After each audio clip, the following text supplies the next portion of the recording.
मेरा नाम शालू है। माँ जोर जोर से रो रही थी और कह रही थी कि बेटा बहुत तेज भूख लग रही है, मगर मैं अपनी माँ के लिए खाना कहाँ से लेकर आती।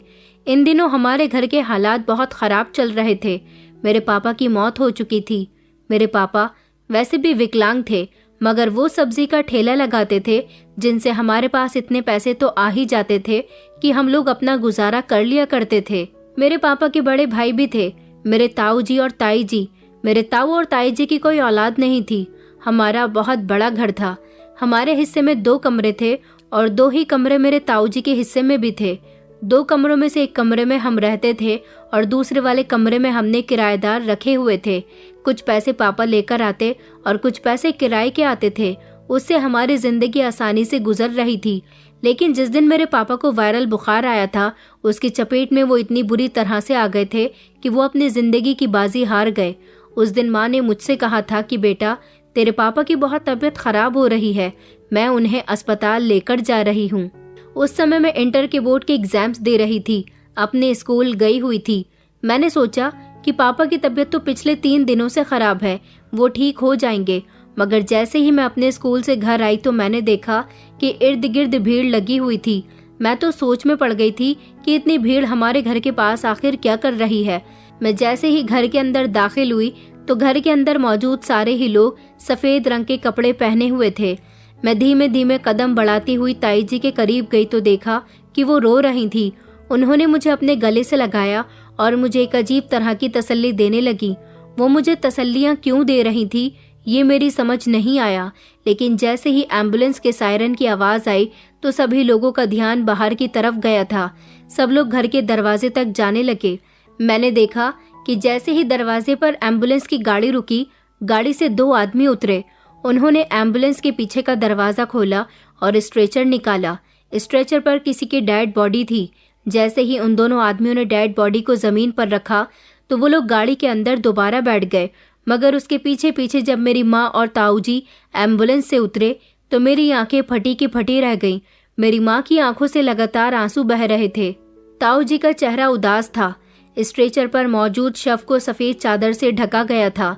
मेरी माँ ने बिलख बिलख कर रोना शुरू कर दिया था। इसका मतलब ये था कि मेरे पापा। मेरे हाथ से मेरा बैग छूट गया था। आंखों से आंसू निकलने लगे थे, क्योंकि माँ गई तो पापा को साथ लेकर थी, मगर आई अकेले थी और स्ट्रेचर पर रखा हुआ ये शव मुझे शक में डाल रहा था। जब माँ ने मुझे देखा तो फौरन ही अपने गले से लगा लिया और फूट फूट कर रोने लगी। माँ कहने लगी कि बेटा तेरे पापा अब इस दुनिया में नहीं रहे। मैंने एक ही झटके में माँ को खुद से अलग किया और मैं जमीन पर बैठ गई। मैंने जैसे ही वो सफेद रंग की चादर हटाई तो उस पर लेटा हुआ इंसान मेरे पापा ही थे। उनको देखकर मेरी चीख निकल गई थी और फिर मैं जोर जोर से रोने लगी। बस उस दिन के बाद से ही मैं और मेरी माँ का बुरा समय शुरू हो गया था। पिताजी के मरने के कुछ दिन बाद तक तो ताऊ और ताई जी हमारे साथ बिल्कुल ठीक रहे, लेकिन उसके बाद उनके दिल में भी लालच आ गया और उन्होंने हमें भी धुतकार दिया। उन्होंने सोचा कि अब उनका भाई तो इस दुनिया से जा चुका है। हमारे कमरे में जो किराएदार थे वो उनसे खुद पैसे लेने लगे थे। कहते थे कि अब इस पूरे घर का मालिक मैं हूँ। मेरी माँ ने उनसे कई बार बहस भी की थी कि ये घर मेरा और मेरी बेटी का भी है, मगर ताऊ जी का कहना था कि हमने तुम्हारे पति के इलाज पर काफी सारा पैसा खर्च कर दिया, उसका भी तो भरना पूरा करो। माँ कहती थी कि मेरे पति को मामूली सा बुखार आया था, उसकी मौत इसी तरह से लिखी थी, इसीलिए वो चला गया, मगर आप इस बात का गलत फायदा उठा रहे हो। ताऊ जी झूठ बोल रहे थे कि उन्होंने मेरे पापा के इलाज पर पैसे उठाए थे। अब इस घर में ताऊ जी और ताई जी ने हमारा जीना दुश्वार कर दिया था। हम दोनों माँ बेटी रो रो कर यहाँ अपनी जिंदगी गुजार रहे थे। उन्होंने हमें पाई पाई से तरसा दिया था। जो किराएदार पहले हमें पैसे दिया करते थे, अब वो उनको पैसे देने लगे थे। मेरे पापा का सब्जी का ठेला जो मेरे पापा लगाया करते थे, वो घर के कोने में इसी तरह से पड़ा रहता था। हम दोनों माँ बेटी कुछ न कर सके थे, सब कुछ बस खामोशी से देखते रहते थे। मेरी माँ इसी सदमे में धीरे धीरे बीमार होती गई कि अब आगे हम लोगों के साथ क्या होगा। हमें तो कोई 2 वक्त की रोटी खिलाने वाला भी नहीं था। मेरी माँ काफी दिनों से बीमार थी। मुझसे कई बार कह चुकी थी कि बेटा मुझे भूख लग रही है। पहले तो मैं चुपके से ताई जी के सो जाने के बाद रात को उनके किचन से खाना चुरा कर ले आती थी और अपनी माँ को खिला दिया करती थी। भूख तो मुझे भी लगती थी, लेकिन पहले मुझे अपनी बीमार माँ को देखना था। मेरा क्या था, मैं तो जवान खून थी, थोड़ी बहुत भूखी रह सकती थी, मगर अब मेरे शरीर में भी कमजोरी आने लगी थी। ताऊ जी और ताई जी ने मेरे पापा के मरने के बाद हमसे बहुत अच्छा बदला लिया था। पापा जब जिंदा थे तो वो हमारे साथ बहुत अच्छे थे, लेकिन उनके मरने के बाद तो उन्होंने हमसे ऐसे निगाह फेरी जैसे कोई दुश्मन फेरता है। उन लोगों का मकसद साफ था, वो चाहते थे कि हम इस घर से खामोशी से चले जाएं। मेरे दादाजी ने जीते जी दोनों भाइयों में अपनी प्रॉपर्टी नहीं बांटी थी, लेकिन फिर भी हम सब लोग मेल जोल से एक ही घर में रहते थे। भले ही हम लोगों का खाना पकाना अलग था, इसी बात का फायदा ताऊ जी उठा रहे थे। वो चाहते थे कि हम दोनों माँ बेटी अब इस घर से चले जाएं और इस तरह पूरा घर ताऊ जी का हो जाएगा। वो लोगों से कह देंगे कि हम खुद ही इस घर को छोड़कर चले गए। वो हमें इसीलिए तंग कर रहे थे और वो ये भी बहुत अच्छे से जानते थे कि हम अब बहुत कमजोर हैं, हम उनका सामना नहीं कर सकते।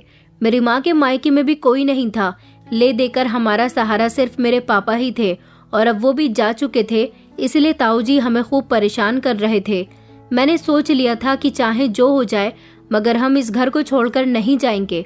अगर ताऊ जी हमें खर्चे के पैसे नहीं देते तो क्या हुआ, मेरा इंटर कंप्लीट हो गया, मैं कहीं ना कहीं नौकरी तलाश कर लूंगी। मैंने माँ से कह दिया था कि मैं कल ही किसी नौकरी की तलाश करती हूँ, मुझे कोई ना कोई नौकरी मिल जाएगी। हम आखिर ऐसे कब तक भूखे प्यासे रहेंगे। इतने में ही ताई जी कमरे के अंदर आई। उन्होंने मेरी कही हुई बात सुन ली थी। उन्होंने कहा कि अच्छा ठीक है तो कर लो नौकरी, लेकिन नौकरी करने वाली लड़की यहाँ नहीं रहेगी। मैंने कहा कि आप हमारे साथ ऐसा क्यों कर रही हो, ये घर आपके साथ साथ हमारा भी तो है। ताई जी कहने लगी कि हाँ तुम ठीक कह रही हो, लेकिन जो करना है खुद करो, हम पर बोझ मत बनो। ये कहकर वो चिढ़ती हुई वहां से चली गई थी। शायद वो हम दोनों माँ बेटी की बातें सुनने के लिए ही आई थी। उनको यही लगता था कि अब हम उनके पति की कमाई खाएंगे, मगर ऐसा कुछ भी नहीं था। वो हमें सुकून से जिंदगी गुजारने नहीं देती और हमें सबसे ज्यादा सुकून की ही जरूरत थी, उनकी मदद की नहीं। कुछ दिन तक तो घर में जो छोटी मोटी चीजें थी उन्हें बेचकर हमने अपना गुजारा कर लिया था। आखिर आगे की जिंदगी ऐसे कब तक गुजर सकती थी। उधर मेरी माँ की तबीयत खराब थी, मैं उनको भी मेडिकल स्टोर से दवाई लाकर दे दिया करती थी। मुझसे जितना होता मैं उतना ही कर लिया करती थी, लेकिन अब तो मुझे भी किसी काम की जरूरत है, इसलिए मैं घर से नौकरी ढूंढने के लिए निकल गई थी। मगर मुझे ऐसे में कहाँ नौकरी मिल सकती थी। मुझे मेरे पड़ोस में रहने वाली एक लड़की ने बताया कि उसके अस्पताल में मेरे करने के लिए एक नौकरी है। वो अस्पताल में नर्स की नौकरी किया करती थी। उसने मुझसे कहा कि तुम चाहो तो वहां जाकर नौकरी कर सकती हो, तुम्हें वहां पर साफ सफाई का काम करना होगा। मैंने उससे फौरन यही पूछा था कि वो लोग मुझे कितने पैसे देंगे, तो वो कहने लगी कि तुम्हें इतने पैसे तो मिल ही जाया करेंगे कि तुम अपना और अपनी माँ का गुजारा आराम से कर सको। इसलिए मैं उस लड़की के कहने के मुताबिक उसी अस्पताल में चली गई थी। मैंने वहां जाकर जब अपनी नौकरी के लिए बात की तो उन्होंने मुझे साफ सफाई के काम पर रख लिया था। मेरा काम सिर्फ इतना था कि मुझे वहां पर होने वाली गंदगी को बार बार साफ करना था। उन्होंने कहा था कि तुम्हें 5,000 रुपये महीना दिया करेंगे। मैंने घर आकर जब माँ से इस बारे में बात की तो वो कहने लगी कि बेटा तू ये काम कैसे करेगी। मैंने कहा माँ मैं सब कुछ कर लूंगी, पेट भरने के लिए इंसान क्या नहीं करता, मुझसे भी जितना हो सकेगा मैं कर लूंगी। इसलिए मैं अगले ही दिन अस्पताल में चली गई थी और वहां जाकर मैंने अपना काम करना शुरू कर दिया था। वहां पर बहुत सारी सफाई कर्मचारी मौजूद थे, जिनमें मर्द भी थे और औरतें भी थीं। मैं अभी वहां नई थी, इसलिए ज्यादा किसी को जानती नहीं थी, लेकिन किसी से भी जान पहचान बढ़ाने की मुझे क्या जरूरत थी। मुझे तो सिर्फ अपने काम पर ही ध्यान देना था। यहाँ पर मुझे सुबह से लेकर रात तक रुकना पड़ रहा था। दोपहर का खाना सब लोग साथ बैठकर खाते थे, लेकिन मैं सबको सिर्फ देख सकती थी। अभी मुझे यहाँ 1 महीना भी नहीं हुआ था, इसलिए मुझे सैलरी भी नहीं मिली थी, मगर मुझे उम्मीद थी कि मैं धीरे धीरे पैसा कमाऊंगी तो अपने घर का गुजारा आराम से कर लूंगी। इधर मुझे अपनी माँ की भी फिक्र रहती थी कि कहीं ताई जी मेरी माँ के साथ कोई गलत सलूक न करे, लेकिन अब जो वो लोग चाहते थे वही तो हो रहा था। उनको हमारे घर पर जितना कब्जा करना था वो लोग कर चुके, उनको हमारी जिम्मेदारी भी नहीं उठानी थी तो उन्होंने ऐसा भी कर लिया। अब तो अपने लिए जो करना था वो मुझे ही करना था। यहाँ पर मैं सारा दिन भूखी प्यासी रहकर काम करती थी। यहाँ पर काम करने वाले 2 ऐसे लड़के थे जो सिर्फ अपने काम से मतलब नहीं रखते थे, बल्कि हराते जाते लोगों को देखा करते थे। एक का नाम पंकज और दूसरे का नाम सुधीर था। ये दोनों लड़के लगभग मेरी उम्र के ही थे। ये लोग मुझे भी देख देख कर ना जाने कैसी कैसी बातें बनाते रहते थे। मुझे उन दोनों से डर लगता था, इसलिए मैं उनसे बची बची रहती थी, उनसे कोई बात भी नहीं करती थी। धीरे धीरे मुझे यहाँ काम करते हुए 15-20 दिन गुजर गए थे। एक दिन तो उन दोनों ने हद ही कर दी थी। मैं अस्पताल के कमरे की सफाई लगाने के लिए गई थी, क्योंकि इस समय एक पेशेंट की छुट्टी हुई थी और कमरा बहुत गंदा हो रहा था। वैसे भी अस्पतालों के कमरों में एक के बाद एक पेशेंट आते रहते हैं और इसी तरह कमरे भी घिर जाते हैं। मैं इस अकेले कमरे की अभी सफाई कर रही थी जब सुधीर और पंकज दरवाजा खोलकर कमरे के अंदर आए। मैंने फौरन ही उन दोनों की तरफ देखा। मैंने जल्दी से अपना दुपट्टा ठीक किया। वो दोनों कहने लगे कि तुम यहाँ पर क्या कर रही हो? अभी मैं सुधीर को बता ही रही थी कि मैं यहाँ की सफाई कर रही हूँ। आधे घंटे में यहाँ दूसरा पेशेंट शिफ्ट होने जा रहा है। सुधीर ने मेरा ध्यान अपनी बातों की तरफ कर लिया था और पंकज ने खामोशी से कमरे का दरवाजा अंदर से बंद कर लिया। मेरे हाथ में झाड़ू थी। वो दोनों धीरे धीरे चलते हुए मेरे करीब आए। मैंने कहा, हटो यहाँ से, मुझे सफाई करने दो।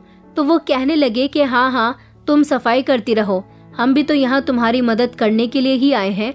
मैंने कहा कि मुझे तुम्हारी मदद की कोई जरूरत नहीं है, मैं अकेली अपना काम कर सकती हूँ। मगर वो दोनों तो मेरे इर्द गिर्द आकर खड़े हो गए थे। उन दोनों को देखकर मैं बहुत घबरा रही थी। मैंने कहा, तुम लोग मेरे इतने करीब क्यों आ रहे हो? वो दोनों आपस में एक दूसरे को देखकर हंसने लगे और कहने लगे कि कुछ नहीं, कहा है ना तुमसे कि तुम्हारी मदद करने के लिए आ रहे हैं। मेरी नजर कमरे के दरवाजे की तरफ गई तो मैं चिल्लाने लगी थी कि कमरे का दरवाजा अंदर से बंद किसने किया? वो कहने लगे, अरे तुम घबरा क्यों रही हो और इसमें शोर मचाने वाली क्या बात है? मगर मैंने जोर जोर से बोलना शुरू कर दिया था। मैं उनकी नियत को अच्छी तरह से समझ गई थी। वो दोनों थे ही ऐसे, लड़कियों पर गंदी नजर रखते थे। पंकज ने बातों ही बातों में मेरा हाथ पकड़ लिया और कहने लगा कि अरे घबराओ मत। मैंने एक झटके से उसका हाथ छुड़ाया और कहा कि हटो तुम दोनों यहाँ से, मैं बाहर जाना चाहती हूँ, मेरा काम हो चुका है। मगर उन दोनों ने मुझे कंधे से पकड़ लिया और कहने लगे कि हम तुम्हें यहाँ से नहीं जाने देंगे। तुम तो बहुत खूबसूरत हो, जिस दिन से यहाँ आई हो हमारी तुम पर नजर है। मैंने कहा, ये तुम लोग क्या कर रहे हो? तुम्हारी हिम्मत कैसी हुई मुझे छूने की? अभी मैं उन दोनों से चीख चीख कर ये बात कह ही रही थी जब अचानक कमरे का दरवाजा बजने लगा। उन दोनों ने एक दूसरे की शक्ल को देखा। मैंने शोर मचाना शुरू कर दिया। वो दोनों मेरा मुंह पकड़कर मुझे खामोश कराने की कोशिश कर रहे थे, मगर बाहर खड़ी हुई नर्स बार बार दरवाजा बजा रही थी और कह रही थी कि दरवाजा खोलो, अंदर कौन है? वो दोनों डर गए थे, मगर मैं चाहती थी कि जल्द से जल्द दरवाजा खुल जाए, क्योंकि उन दोनों के इरादे मुझे ठीक नहीं लग रहे थे। जब काफी देर तक नर्स दरवाजा बजाती रही और वो समझ गई कि कोई ना कोई तो अंदर जरूर है, तो उसने 2-3 लोगों को भी वहां पर इकट्ठा कर लिया था। अब वो दोनों मजबूर हो गए थे कमरा खोलने के लिए, मगर उन्होंने कहा था कि खबरदार, अगर तुमने हम दोनों के बारे में कुछ भी बताया तो मैं अभी भी कुछ कहने की हालत में नहीं थी। ये तो अच्छा हुआ कि उन्होंने दरवाजा खोल दिया और वहां पर मौजूद नर्स ने मुझे जब कमरे के अंदर देखा तो मैं झट से उसके गले लग गई और मैंने रोना शुरू कर दिया। मगर मैं उन दोनों से बहुत डर रही थी। नर्स बार बार मुझसे पूछ रही थी कि क्या हुआ है, तुम रो क्यों रही हो? और वो चिल्लाकर उन दोनों से भी पूछ रही थी कि तुम दोनों कमरे के अंदर क्या कर रहे थे और दरवाजा क्यों नहीं खोल रहे थे? दरवाजा खोलने में इतनी देर क्यों लगाई तुमने? ये लड़की क्यों रो रही है? उसने एक ही साथ उन लोगों से इतने ढेर सारे सवाल कर दिए थे। वो लोग मेरे ऊपर इल्जाम लगाने जा रहे थे कि इस लड़की ने ही हमें कमरे में बुलाया था। मेरे मुंह से तो कोई जवाब नहीं बना। मैं वहां से फौरन ही भागकर अपने घर आ गई थी। नर्स मुझे आवाज लगाती रह गई थी, लेकिन मैंने उसकी एक न सुनी। मैं बहुत डर गई थी। मुझे नहीं पता था कि मैं वहां से किस तरह बचकर आई हूँ। मुझे तो ऐसा लग रहा था कि अगर कुछ देर और वो नर्स आकर दरवाजा ना बजाती तो शायद वो दोनों मेरे साथ उस बंद कमरे के अंदर कुछ गलत कर सकते थे। मैं रोती हुई जब घर आई तो माँ मेरी हालत देखकर समझ गई थी कि मेरे साथ कुछ गलत हुआ है, मगर मैंने उनको कुछ नहीं बताया था। मैंने कहा कि आज मेरी तबीयत ठीक नहीं है और फिर अगले दिन से मैं अस्पताल नहीं गई थी। माँ मुझसे पूछ भी रही थी कि बेटा क्या हुआ, तू काम पर क्यों नहीं जा रही? मैंने कह दिया था कि माँ, अब मैं वहाँ नहीं जाऊंगी, मुझे वहाँ काम करना पसंद नहीं है। वो लोग मुझसे बहुत काम करवाते हैं। इधर ताऊ और ताई जी ने अब हमारा पीछा छोड़ दिया था। उनको लगने लगा था कि अब मैं कमाने लायक हो गई हूँ, इसलिए वो हमें ज्यादा तंग नहीं करते थे। हमारी तरफ का जो हिस्सा था, उन्होंने हमें उस हिस्से में सिर्फ एक छोटा सा कमरा और छोटा सा आंगन देकर बीच से दीवार खींच ली थी। हमारा हक उन्होंने पूरी तरह से मार लिया था। हाँ, इतना जरूर था कि उन्होंने हम दोनों माँ बेटी पर थोड़े कम अत्याचार किए थे। हमें रहने के लिए छत दे दी थी, इतना हमारे लिए काफी था। लेकिन अब मुझे दोबारा वहाँ नहीं जाना था। मैं तो अपनी इज्जत को वहाँ से बाल बाल बचाकर आई थी।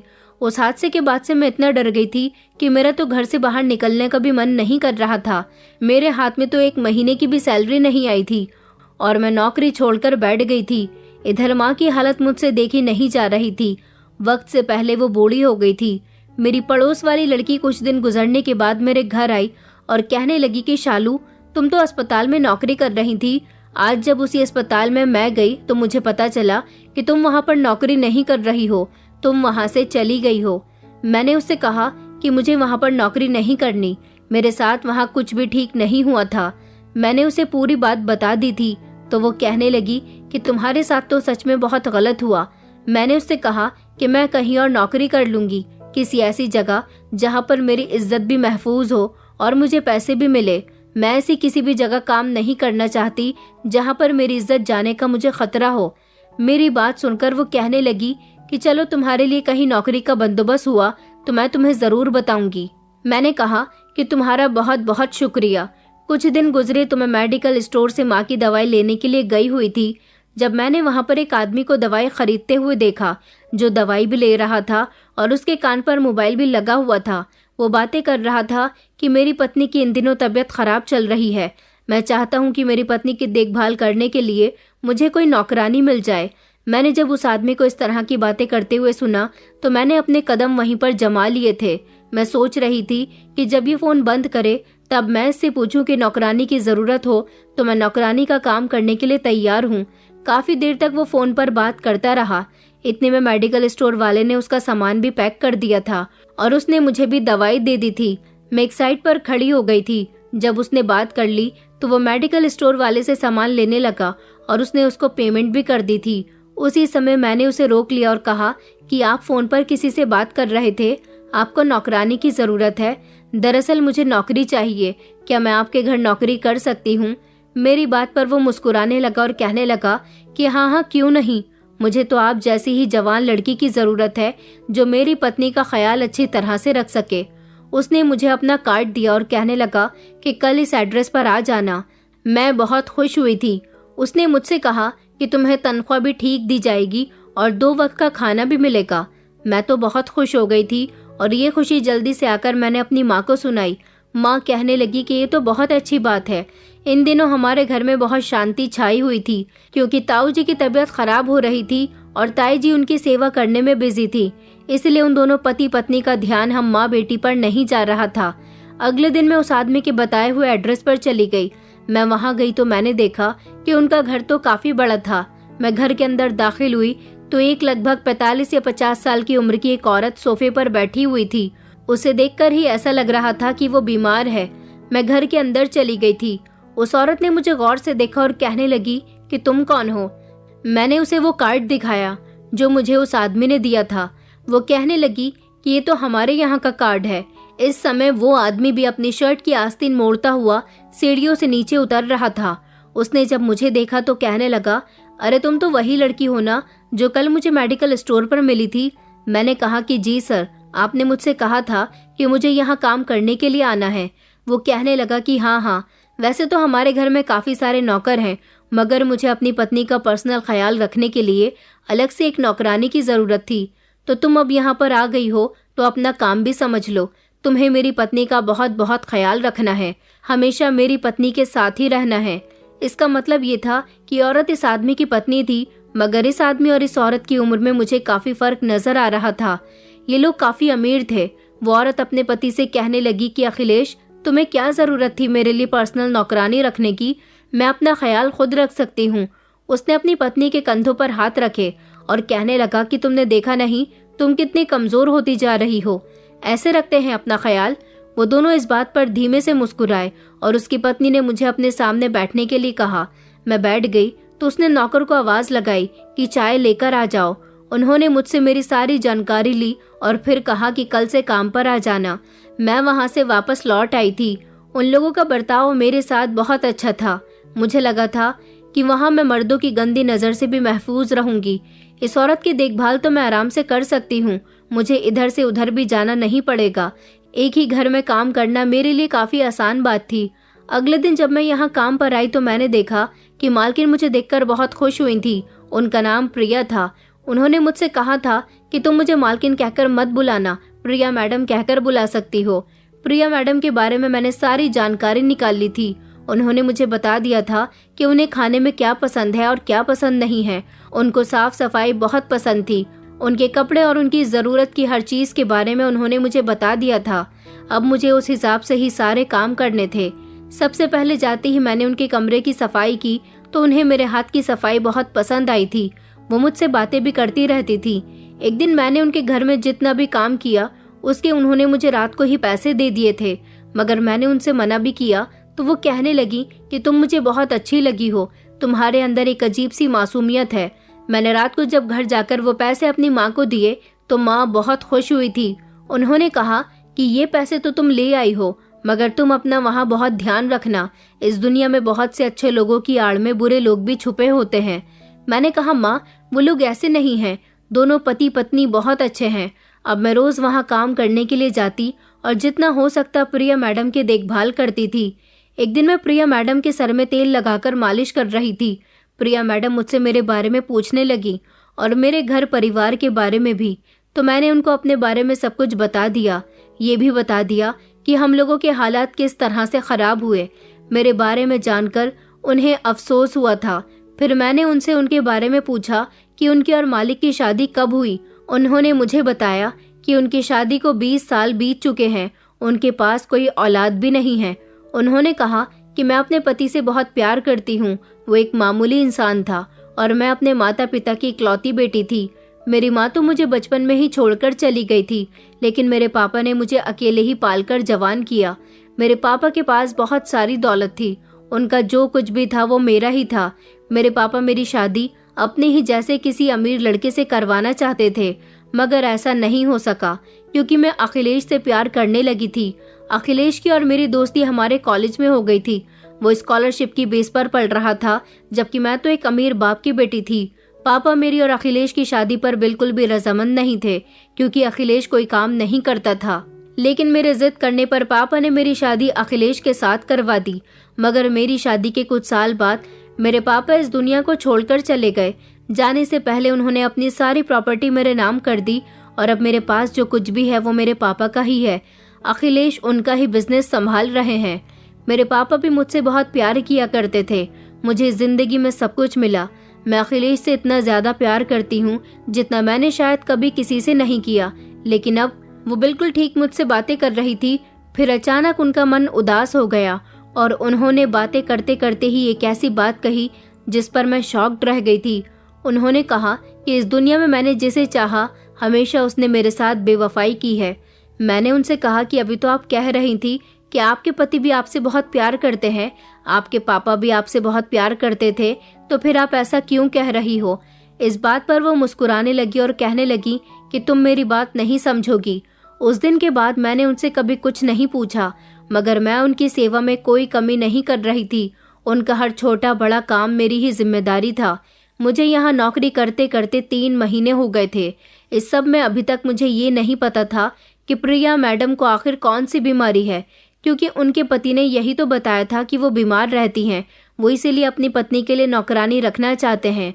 दूसरी बात ये कि मैं उनके सारे काम खुद करती थी, मगर प्रिया मैडम को दवाई उनके पति ही दिया करते थे। ये शायद उनका पर्सनल मैटर था, मुझे उसमें दखल अंदाजी नहीं करनी चाहिए थी। एक पति अगर अपनी पत्नी से सारा दिन दूर रहे और रात को उसे वो अपने हाथों से दवाई खिलाए तो ये तो अच्छी बात है, मगर अखिलेश साहब मुझे कुछ ठीक नहीं लगते थे। एक दिन प्रिया मैडम ने मुझसे अपना कुछ ज़रूरी सामान बाजार से मंगवाया था। जब मैं वो लेने के लिए बाजार गई और वहाँ से वापस आई तो मैंने देखा कि उनके पति फ़ोन पर किसी से बात कर रहे थे। हालांकि हर इंसान फ़ोन पर किसी न किसी से बात करता है, मुझे इसमें हैरान नहीं होना चाहिए था, लेकिन यहाँ मेरा हैरान होना बहुत ज़रूरी था क्योंकि वो किसी औरत से बात कर रहे थे। वो प्रिया मैडम के सामने तो ऐसे मोहब्बत जताया करते थे जैसे वो उनसे बहुत मोहब्बत करते हैं, लेकिन उस दिन मैंने जब उनको फोन पर किसी औरत से बात करते हुए सुना तो मेरे होश उड़ गए थे। मेरे कदम दरवाजे पर ही जमकर रह गए थे। मैं खामोश खड़ी हुई उनकी बातें सुनने की कोशिश कर रही थी। वो फोन पर मौजूद औरत से कह रहे थे, तुम फिक्र मत करो, हमें खुशहाल जिंदगी गुजारेंगे, एक ऐसी जिंदगी जहां हमारे पास सब कुछ होगा, बस अब हमारी खुशियों भरे दिन दूर नहीं हैं। जब मैंने ये सुना तो मुझे बेहद अफसोस हुआ था कि क्या सच में अखिलेश साहब अपनी पत्नी को धोखा दे रहे थे।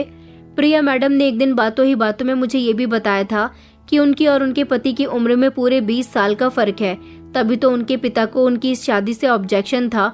उसी दिन जब मैं कमरे के अंदर गई तो मैंने देखा कि प्रिया मैडम मेरा ही इंतजार कर रही थी। वो मुझे देखकर कहने लगी कि तुम कहाँ रह गई थी। मैंने कहा कि बाहर ट्रैफिक बहुत था इसलिए देर हो गई। कुछ वक्त और इसी तरह से गुजर गया था। अब मेरी नजर ना जाने क्यों हमेशा अखिलेश साहब पर ही रहती थी। प्रिया मैडम दिन ब दिन कमजोर होती जा रही थी। जिस दिन से मैं यहाँ आई थी उसी दिन से मैंने उनकी हालत में कोई भी सुधार नहीं देखा था। हालांकि मैं उनका बहुत ख्याल रख रही थी, उनके पति उनको दवाइयाँ भी टाइम से दे रहे थे, तो फिर ऐसी क्या बात थी। यही बात जब मैंने एक दिन प्रिया मैडम से पूछी तो वो कहने लगी कि मुझे अपनी मौत करीब आती नजर आ रही है, ऐसा लगता है जैसे मैं ज्यादा दिन जिंदा नहीं रहूंगी। मैंने कहा कि आप ऐसा क्यों कह रही हो, जिंदगी और मौत तो भगवान के हाथ में है, वो जब चाहे जिसे अपने पास बुला ले और जिसे चाहे अपने पास ना बुलाए। वो कहने लगी कि हाँ, मगर मेरी जिंदगी का ये वक्त कुछ ऐसा ही गुजर रहा है।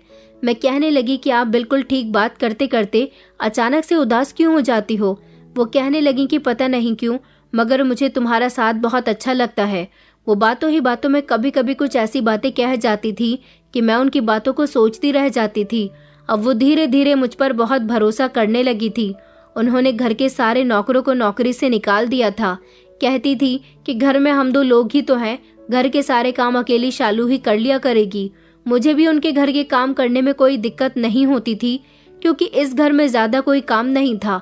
मालकिन को बस मेरे साथ अच्छा लगता था। वो मुझसे कहती थी कि तुम हमेशा मेरे आसपास रहा करो, रात को जब तुम अपने घर चली जाती हो तो मेरा मन नहीं लगता। मैंने कहा क्यों, आपका मन मेरे बिना क्यों नहीं लगता, पहले तो मैं यहाँ नहीं थी, अभी कुछ महीने पहले ही तो आई हूँ। तो वो कहने लगी कि हाँ, मगर तुमसे एक अजीब सी मोहब्बत हो गई है। कई महीने इसी तरह से गुजर गए थे। प्रिया मैडम दिन ब दिन बीमार होती जा रही थी। मैंने एक दिन उनके पति से कहा भी था कि आखिर वो इतनी बीमार क्यों रहने लगी हैं, आप उनका इलाज क्यों नहीं करवाते। तो उन्होंने कहा कि प्रिया का इलाज तो चल रहा है और अच्छे हॉस्पिटल में उसका इलाज चल रहा है। अब इससे ज्यादा मैं कुछ नहीं कर सकता, सिर्फ भगवान से प्रार्थना ही कर सकता हूँ। एक दिन भी अगर मैं प्रिया मैडम के घर काम पर नहीं जाती तो वो मुझे फोन करके बुला लिया करती थी। मेरी माँ हमेशा मुझसे यही कहती थी कि बेटा तू वहाँ अपना ध्यान रखना, मगर मुझे ये लोग इतने अपने लगने लगे थे कि मुझे इनके घर में हर तरह से खुशी मिलती थी। प्रिया मैडम मुझे अपने पुराने कपड़े भी दे दिया करती थी। रात को जो खाना बचता वो भी मैं घर ले आया करती थी। माँ और मैं एक साथ बैठकर खाना खाते थे, लेकिन अब इन दिनों उनकी तबीयत इतनी खराब थी कि वो ज्यादातर सोती ही रहती थी। मैं हमेशा प्रिया मैडम को सेहतमंद खाना बनाकर दिया करती थी जिससे उनकी सेहत बनी रहे, लेकिन फिर भी वो कमजोर हो रही थी। एक दिन प्रिया मैडम ने मुझसे कहा कि शालू, मुझे तुमसे एक बहुत जरूरी काम है, क्या तुम मेरा वो काम करोगी। मैंने कहा कि जी, मैं तो आपका हर काम करने के लिए तैयार हूँ। तो वो कहने लगी कि तुम बाजार चली जाओ और वहां जाकर मुझे खुफिया कैमरा लाकर दे दो। उनकी बात सुनकर मुझे हैरानी हुई थी। मैंने सोचा कि आखिर इनको खुफिया कैमरे की क्या जरूरत है। मुझे लगा कि शायद वो मुझे खुद बताएंगी, मगर उन्होंने मुझे कुछ नहीं बताया। उन्होंने सिर्फ मुझे पैसे दिए और कहने लगी कि बाजार से जाकर जो मैंने कहा है वो लेकर आ जाओ।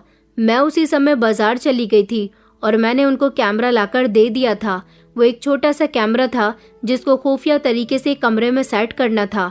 फिलहाल वो कैमरा उनको लाकर देने के बाद मुझे ये नहीं पता चला कि उन्होंने उस कैमरे का क्या किया, उसे अपने घर में लगाया या फिर उन्होंने वो किसी और के लिए मंगाया था। कई दिन और इसी तरह से गुजर गए। एक रात जब मेरा घर जाने का समय हुआ तो बारिश बहुत तेज की हो रही थी, रुकने का नाम ही नहीं ले रही थी। अक्सर मैं अपने घर को तभी जाती थी जब अखिलेश साहब घर पर आ जाते थे। उनके आने के 5 या 10 मिनट बाद मैं अपने घर चली जाती थी, लेकिन आज बारिश रुकने का नाम ही नहीं ले रही थी। मैंने अखिलेश साहब से कहा कि आप मुझे घर छोड़कर आ जाइए। तभी प्रिया मैडम कहने लगी कि नहीं नहीं शालू, बहुत तेज बारिश हो रही है, थोड़ी देर रुककर चली जाना। आज मैं सुबह से ही देख रही थी कि प्रिया मैडम के चेहरे पर एक अजीब सी बेचैनी थी। उन्होंने मुझसे कहा कि आज रात तुम यहीं रुक जाओ, मुझे अच्छा लगेगा, मगर घर से माँ का फोन आ गया था। उन्होंने कहा कि मेरी तबीयत भी ठीक नहीं है, तुम जल्दी से घर आ जाओ, मौसम भी ठीक नहीं है, इसलिए मुझे तुम्हारी बहुत फिक्र हो रही है। मैंने माँ को समझाया, इधर प्रिया मैडम की भी तबीयत ठीक नहीं है, वो मुझे अपने साथ रोकना चाहती हैं, मगर माँ ने साफ इनकार कर दिया। वो कहने लगी कि नहीं बेटा, घर आ जा, मुझे बहुत बेचैनी हो रही है। अपनी माँ की ऐसी बातें सुनकर मुझे अब बारिश रुकने का इंतजार करना था और कुछ भी करके घर जाना था। मैंने अखिलेश साहब से कहा कि इतनी रात हो रही है, आप मुझे ड्राइवर के साथ घर भिजवा दीजिए। प्रिया मैडम कहने लगी कि अरे ड्राइवर के साथ जाने की क्या जरूरत है, अखिलेश तुम्हें खुद घर छोड़कर आएंगे, रात का समय हो रहा है। उन्होंने कहा कि अगर तुम रुक जाती तो ज्यादा बेहतर होता। मैंने उन्हें बताया कि मेरी माँ की भी तबीयत ठीक नहीं है, अगर उनकी तबीयत ठीक होती तो वो मुझे रुकने की परमिशन दे देती। आज उन्होंने ना जाने क्यों मुझे गले भी लगाया था और कहने लगी कि तुम बहुत अच्छी लड़की हो, ठीक से घर जाना। मैं अखिलेश साहब के साथ अपने घर आ गई थी। उन्होंने गाड़ी से मुझे मेरे घर छोड़ दिया था और फिर वो वापस चले गए थे। मैं जब घर आई तो देखा कि माँ की तबीयत सच में ठीक नहीं थी। अब तो मैंने उनको डॉक्टर को दिखा दिया था, इसलिए उनकी डॉक्टर की ही दवाइयाँ चल रही थी। वो दवाई लेकर सो गई थी। मेरे आने के बाद उन्हें तसल्ली मिल गई थी कि आखिरकार मैं उनकी एक ही तो बेटी थी। इस बिगड़ते हुए मौसम में वो मुझे खुद से दूर नहीं देख सकती थी। सारी रात मुझे भी ना जाने किस बात की बेचैनी थी।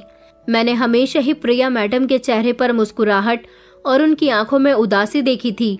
ना जाने उनकी आंखों में उदासी किस बात से रहती थी। फिलहाल सारी रात मैं उनके बारे में सोचती रही थी।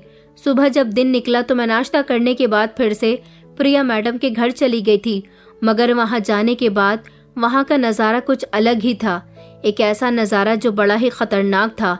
वहां पर सफेद कपड़े पहने हुए बहुत सारे लोग खड़े थे, सबकी आंखें नम थीं। मैं धीमे धीमे कदमों से जब घर के अंदर गई तो मैंने देखा कि घर में पुलिस भी मौजूद थी।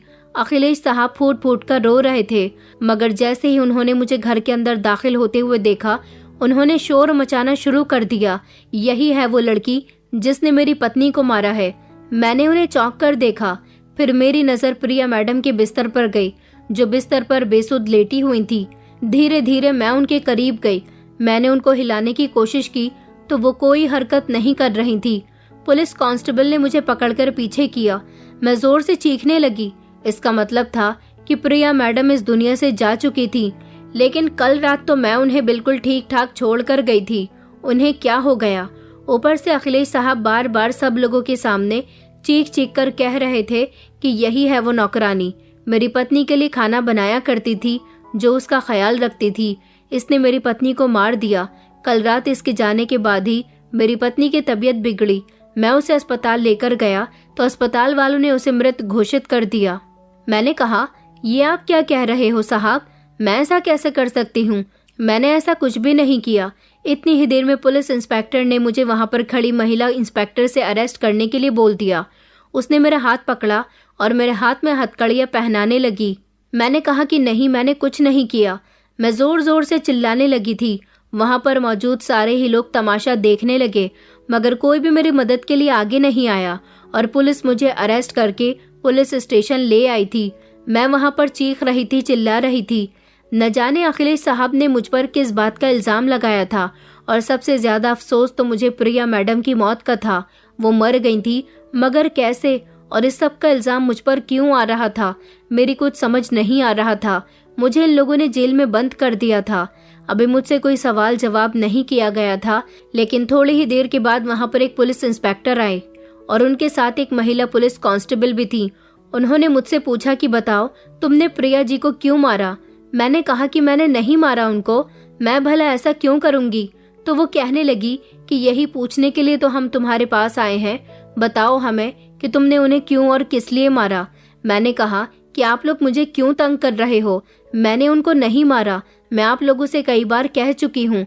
उस लेडी कांस्टेबल ने मेरे मुंह पर थप्पड़ मारा और वो बार बार मुझसे उस इंस्पेक्टर के साथ मिलकर सच्चाई जानने की कोशिश करती रही, मगर मैं कुछ नहीं जानती थी। उन लोगों का कहना था कि प्रिया जी के लिए खाना तुमने ही बनाया था और उस खाने से जहर मिला है। इसका मतलब यही है कि खाने में जहर तुमने ही मिलाया है, क्योंकि घर में तुम्हारे अलावा कोई और नौकर नहीं है।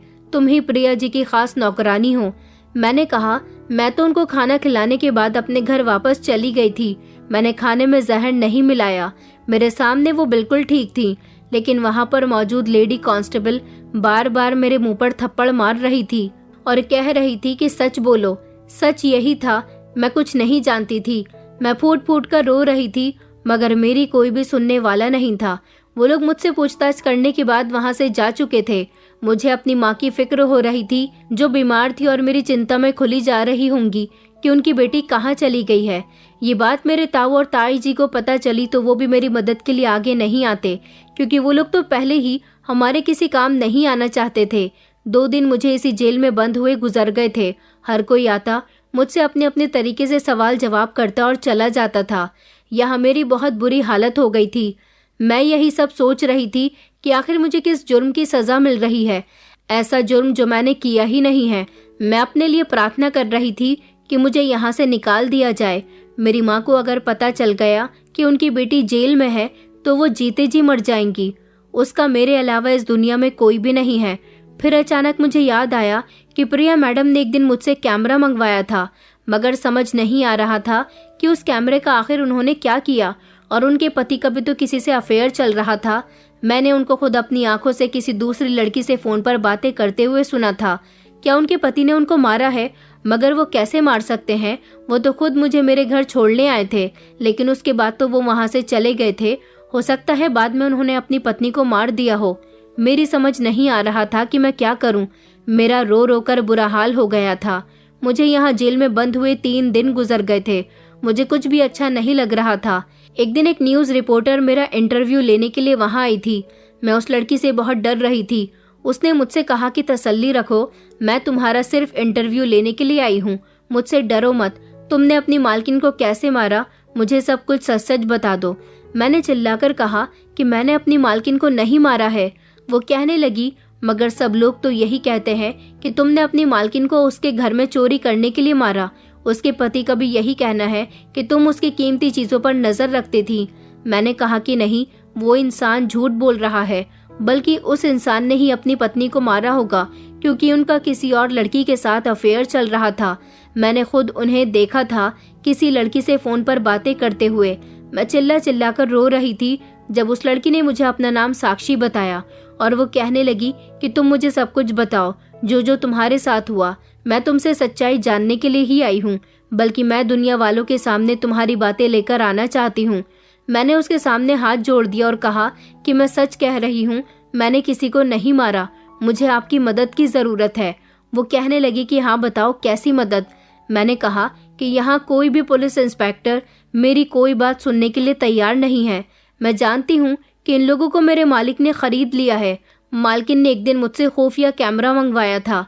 मैं उनकी हर जरूरत का सामान उन्हें घर में ही लाकर दे दिया करती थी, लेकिन उन्होंने कैमरा किसके लिए मंगवाया था ये मैं नहीं जानती थी। क्या आप उस खुफिया कैमरे को उस घर में तलाश कर सकती हो? अगर वो खुफिया कैमरा मिल गया तो हो सकता है कि ये बात पता चल जाए कि प्रिया मैडम को किसने मारा है। उस लड़की ने कहा, मगर तुम्हारी प्रिया मैडम को तो जहर दिया गया था। मैंने कहा कि उस कैमरे से हमें कुछ तो ऐसा मिलेगा जिससे मेरी बेगुनाही साबित हो सके। देखो, मैं आपके आगे हाथ जोड़ती हूँ, मेरा इस दुनिया में मेरी माँ के अलावा कोई भी नहीं है। उस लड़की को मुझसे हमदर्दी हुई तो वो कहने लगी कि अच्छा ठीक है, मैं कुछ करती हूँ।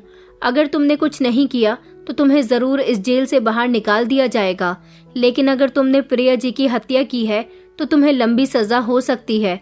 मैंने कहा कि मैंने कुछ नहीं किया, मैं सजा पाने के लिए तैयार हूँ, लेकिन तब जब मैंने कुछ किया हो। मैं बहुत कॉन्फिडेंस के साथ बोल रही थी और मैंने उनको ये भी बता दिया था कि अखिलेश साहब का किसी लड़की के साथ अफेयर चल रहा था।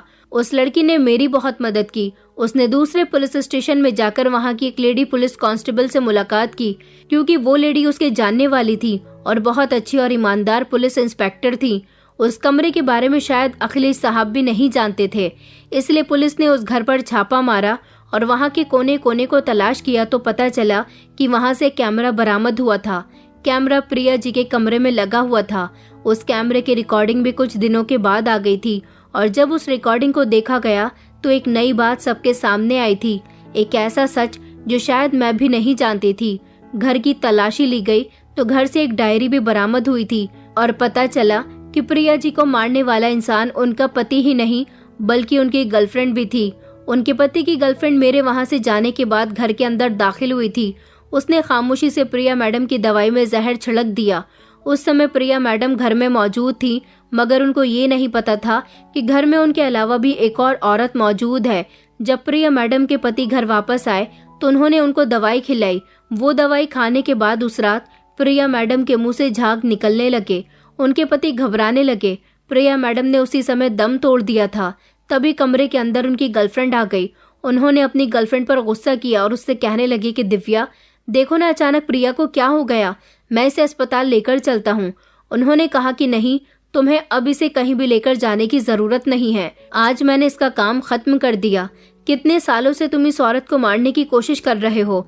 तुम समझ रहे हो कि ये अपनी मौत मरेगी, मगर ये तो अभी तक अपनी मौत नहीं मरी। तुम इसे कैसी दवाइयाँ दे रहे हो। मैं जानती हूँ कि तुम भी इसे मारना नहीं चाहते। तुम इसे नशे की दवाइयाँ थोड़ी थोड़ी करके दे रहे हो, तभी तो ये अभी तक नहीं मरी। हाँ, उन दवाइयों से ये बीमार जरूर रहने लगी।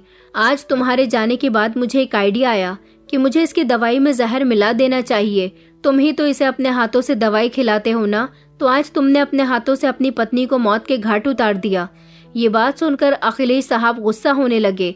उन्होंने कहा कि दिव्या, तुमने बिल्कुल भी ठीक नहीं किया। इसकी मौत का इल्जाम हम पर आ सकता है। दिव्या हंसकर कहने लगी कि ऐसा कुछ नहीं होगा, उसका भी मैंने इंतजाम कर दिया है। जब सबको पता चलेगा कि ये मर चुकी है तो इसका इल्जाम तुम इसकी नौकरानी पर लगा देना, जिसको तुम अभी घर छोड़ने गए थे। मैंने उसके बनाए हुए खाने में भी जहर मिला दिया है। लोगों से कह देना कि तुम उसे डॉक्टर के पास लेकर गए थे और डॉक्टर ने कहा है कि जहर खाने से इसकी मौत हुई है। सुबह तुम पुलिस को बुला लेना और पुलिस को बुलाकर इसकी मौत का इल्जाम नौकरानी पर लगा देना। पुलिस आसानी से उस लड़की को गिरफ्तार कर लेगी और हम लोग साफ बच जाएंगे। ये सारी दौलत हमारी हो जाएगी और फिर हम लोग खुशहाल जिंदगी गुजारेंगे। ये रिकॉर्डिंग देखने के बाद पुलिस को यकीन हो गया था कि मैं बेगुनाह हूँ, मगर ये भी पता चल गया था कि उनका पति उन्हें काफी समय से बीमार कर रहा था। वो चाहता था कि बीमार रहते रहते एक दिन प्रिया जी मर जाएं, मगर उनकी मौत तो भगवान के हाथ में थी। ये केस काफी दिनों तक चलता रहा था और मुझे फिर बाइज्जत रिहा कर दिया गया था। उस रिपोर्टर ने मेरा बहुत साथ दिया था, मैंने उसका शुक्रिया अदा किया। इस कैमरे की रिकॉर्डिंग से अखिलेश साहब और उनकी गर्लफ्रेंड को अरेस्ट कर लिया गया था। उन्होंने बताया था कि वो काफी समय से अपनी पत्नी को मारने की कोशिश कर रहे थे और उन्होंने जब उनसे शादी की थी तब भी उनका यही मकसद था कि वो अपनी पत्नी की सारी जायदाद अपने हवाले कर लेंगे, मगर उनके पिता ने मरने से पहले अपनी सारी जायदाद अपनी बेटी के नाम कर दी। अब वो चाहते थे कि उनकी बेटी भी मर जाए और सारी जायदाद उनकी हो जाए और वो अपनी पसंद की लड़की के साथ शादी कर लें। उन्हें प्रिया जी पसंद नहीं थी क्योंकि उनकी उम्र काफी थी। उनके पति ने सिर्फ उनसे शादी दौलत के लालच में की थी। प्रिया जी ने एक दिन मुझे बातों ही बातों में बताया भी था कि वो जिससे बहुत प्यार करती हैं वही उनको धोखा दे रहा है। अब मुझे समझ आए थे उनके ऐसे शब्दों के मतलब, क्योंकि उनको पता था कि उनके पति उन्हें बीमार करने की दवाइयाँ दे रहा है। वो बेचारी खुशी खुशी उन दवाइयों को खा रही थी। इसका मतलब ये था कि वो सब कुछ जानकर भी अनजान थी और उन्हें ये भी पता था कि किसी न किसी दिन उनके पति उनके साथ कोई बड़ा खेल खेल सकता है। उन्हें ये भी पता था कि उनके पति का अफेयर चल रहा है, क्योंकि घर से उनकी जो डायरी बरामद हुई थी उस डायरी में उन्होंने वो सब कुछ लिखा था जो उनको महसूस होता था। वो डायरी उनकी तिजोरी से बरामद हुई थी। वो अपनी डायरी को बहुत संभाल कर रखती थी। इस डायरी के बारे में मुझे भी नहीं पता था। वो रात के समय अपने पति के सो जाने के बाद डायरी लिखती थी। उस डायरी में लिखी हुई एक एक बात मेरी बेगुनाही का सबूत दे रही थी, इसलिए मुझे रिहा कर दिया गया था। उन्होंने अपनी डायरी में लिखा था कि अगर मेरा पति मुझे नुकसान पहुंचाना चाहता है तो मैं खुशी खुशी उसके हाथ से मर जाऊंगी, मगर वो मेरी पीठ पीछे जो कर रहा है भगवान उसके लिए उसे कभी माफ नहीं करेगा, क्योंकि मैं उस पर बहुत भरोसा करती हूँ, उससे बहुत प्यार करती हूँ, इसलिए कभी उस पर इल्जाम नहीं लगा सकती और अपनी आंखों के सामने उसे उदास नहीं देख सकती। उनको अपने पति की एक एक हरकत के बारे में पता था, इसलिए उन्होंने मुझसे कैमरा मंगवाया था। वो चाहती थी कि उनके मरने के बाद दुनिया वालों को पता चल जाए कि उनकी मौत की वजह आखिर था कौन। ये सारी सच्चाई जब सारे लोगों के सामने खुलकर आई तो सब लोग हैरान रह गए थे। इस तरह अखिलेश साहब और उनकी गर्लफ्रेंड को कड़ी से कड़ी सजा हुई थी। मैं रिहा हो गई थी और अपने घर वापस आ गई थी। मेरी माँ बुरी तरह से रो रही थी। मैं घर आई तो एक तरह से सब कुछ ठीक हो चुका था। ताऊ और ताई जी ने भी मुझे गले से लगाया था, मगर ऐसा क्यों और कैसे हुआ मैं नहीं जानती थी। माँ ने मुझे बताया कि बेटा, तेरे जाने के बाद तेरे ताऊ जी की तबीयत अचानक बहुत बिगड़ गई थी। तेरी ताई जी अकेली रह गई थी। मैं तुझसे ज्यादा तेरे ताऊ जी के लिए परेशान हो रही थी। तेरी ताई बहुत बुरी तरह से रो रही थी। उधर तू भी जेल में थी। मेरी कुछ समझ नहीं आ रहा था कि मैं क्या करूं। ऊपर वाले ने तेरे ताऊ जी को ठीक कर दिया और उनके दिल में हम लोगों के लिए रहम डाल दिया। ऊपर वाला जो करता है सही करता है। मेरे साथ जो हुआ वो सब कुछ दुनिया वालों के सामने आया तो एक तरह से लोगों ने मुझे बड़ा ही साहसी कहा था। लोगों का कहना था कि अगर उस दिन ये लड़की अपने घर ना जाती तो शायद ये अपनी मालकिन को बचा लेती, मगर उसके पति ने इसे ही जेल भिजवा दिया। किस्मत के लिखे को ऊपर वाला ही जानता है। वो कड़ा वक्त भी जैसे तैसे गुजर गया। ताऊ जी बीमार होने के बाद हमारी अहमियत समझने लगे और उसके बाद उन्होंने हम दोनों माँ बेटी की जिम्मेदारी भी उठाना सीख लिया। दोस्तों, उम्मीद करती हूँ आपको हमारी कहानी पसंद आई होगी। कहानी पसंद आई है तो वीडियो को लाइक करें, चैनल पर नए हैं तो चैनल को सब्सक्राइब करें और हाँ, नोटिफिकेशन बेल को जरूर दबाएं ताकि अगली अपडेट सबसे पहले आपको मिले।